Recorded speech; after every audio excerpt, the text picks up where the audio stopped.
You wake up at 3 a.m., and your heart is already pounding. You don't know why. The room is dark, everything is fine. But something in your chest says it isn't. That wasn't anxiety. That wasn't a bad dream. That was a 300-million-year-old alarm system doing exactly what it was built to do. And the unsettling part? It has no idea what century this is. Your brain is not a product of the modern world. It is a survival machine forged across millions of years of predators, darkness, and violent strangers. It evolved in a world where being wrong once meant death, and it still runs on that operating system today. Neuroscientist Joseph Ledoux spent decades mapping the fear circuitry of the human brain. At the center sits a small almond-shaped structure called the amygdala. It processes threat signals in under 12 milliseconds, so fast that your body is already responding before your conscious mind forms a single thought. You flinch before you decide to flinch. That is not a malfunction. That is the whole point. The brain that waited to think carefully about the rustling grass got eaten. The brain that screamed first survived long enough to pass its genes on to you.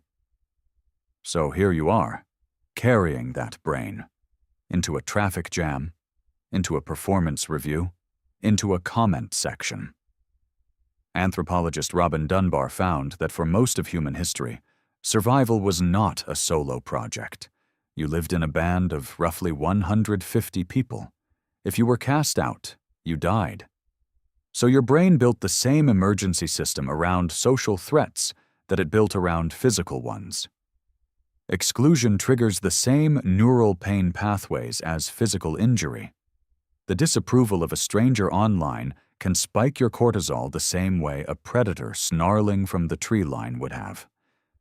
Your body cannot tell the difference between a lion and a bad review. Psychologist Daniel Goleman called it Amygdala Hijack. The emotional brain takes over and shuts out the thinking brain. You say something you regret. You blank on words you know. You feel your hands go cold. You are not falling apart. You are activating a system that kept your ancestors alive in a world that no longer exists. Here is the counterintuitive part. Your brain is not broken. It is doing exactly what it is supposed to do. The mismatch is between the system and the environment, not between you and your potential. And once you understand that, something shifts. Neuroscientist Lisa Feldman Barrett has shown that the brain is a predictive machine. It builds models of what is coming next, and those models can be rewritten. The alarm system can learn that a particular threat is not a threat at all. This is why exposure therapy works.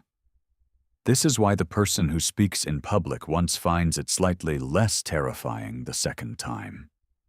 Your ancestors could not train their brains out of fearing darkness. The darkness killed them.